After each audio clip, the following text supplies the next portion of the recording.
Hi guys! Ayan, gagawa tayo ngayon ng lemon sand. 2 pack po yan, 2 pack. And then 10 liters na tubig. Pagkatapos po yan, haluin po natin.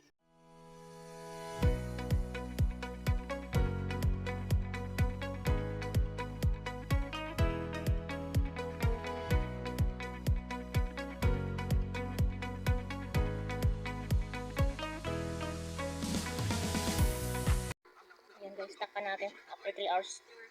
Para safe guys. Ito na guys, yung ating finished product ng lemon.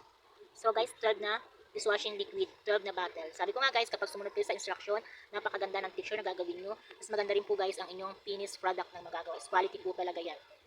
Kapag maganda po ang product nyo, so mabibili po ng magaan po sa kalooban nyo yan. Sabi ko po sa inyo, kapag gumawa po kayo ng dishwashing liquid, dapat po is maganda po ang picture. Ayan po guys, sa mga gusto pong gumawa, ayan.